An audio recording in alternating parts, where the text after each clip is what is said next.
Sort of. I work for their news channel division, which is fed to the affiliates and their cable outlets and their international networks. You know, MSNBC and Yeah. not any network programming. Okay, like cool. Today's Show, they won't put me on there. It's all right. Sometime soon. I don't know. I have my own production company. I'm doing something with. Oh, okay. Shouldn't talk on camera about that. But anyway, well, how did this come your way? You're taking on a movie a sequel to a movie directed by somebody else the first time. Yeah. So, how did it come your way?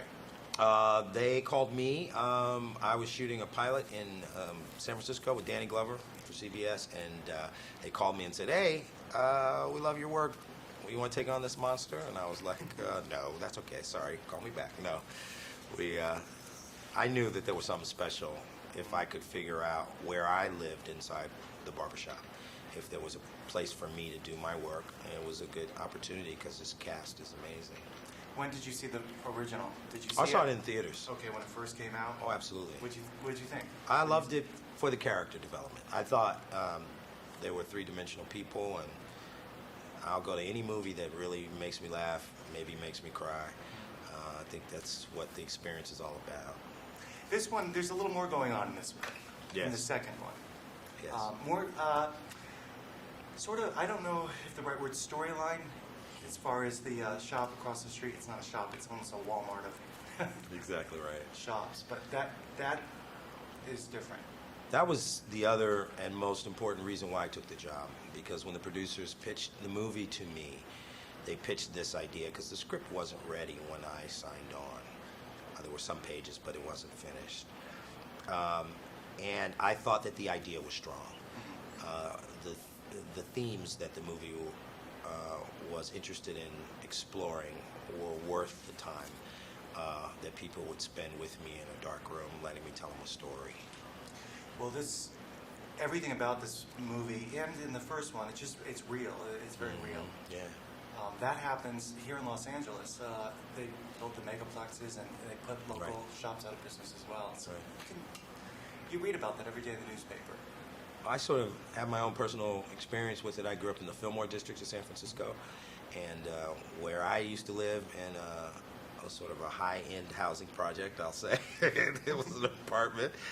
But where I lived is all gone now. You know, where Mrs. Jones used to live is Foot Locker. I wonder about where Mrs. Jones is and how she can't, what she had to do.